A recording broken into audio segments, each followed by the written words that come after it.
Pretendimet për vjedhjen e mjeteve financiare nga qarkullimi ditor i ndërmarrjes publike komunale të Sarajit kanë nxitur reagimin e degës së BDI-s në Saraj. Sipas njoftimit të NPK-s, ngjarja dyshohet të ketë ndodhur gjatë fundjavës së zgjatur në zyrën e drejtorit, duke e cilësuar rastin si një skandal të rëndë institucional. Nëse dyshimet vërtetohen, zëdhënësi i degës së BDI-s në Saraj, Fevzi Ebibi, kërkoi sqarime publike nga komuna e Sarajit dhe drejtuesit e NPK-s, sa u bëri thirrje edhe organeve kompetente që të hetojnë plotësisht rrethanat e ngjarjes.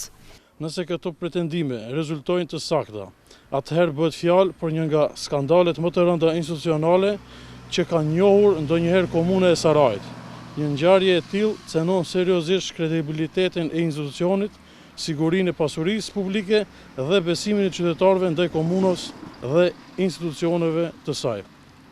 Edhe më shqetësuese është heshtja e kryetarit të komunës së Sarajit, Muhamet Elmazi, përballë një ngjarje të këtij dimensioni.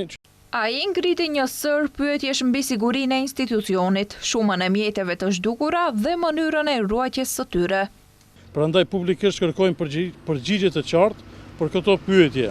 A kanë qenë funksionale kamerat e sigurisë dhe sistemi i kontrollit të hyrje-daljeve në objekt në momentin kur pretendohet se ka ndodhur ngjarja? Pse nuk kanë qenë në krye të detyrës rojet e sigurimit dhe kush mban përgjegjësi për këtë lëshim? Sa është shuma e mjeteve financiare që pretendohet se është marrë dhe në çfarë baza juridike ato mjete janë mbajtur në zyrët e drejtorit? Ebipi kërkoi që institucionet kompetente, përfshirë Ministrinë e Punëve të Brendshme dhe Prokurorinë Publike, ta hetojnë rastin në mënyrë të plotë, të paanshme dhe transparente, me qëllim identifikimin e autorëve dhe verifikimin e çdo përgjegjësie të mundshme.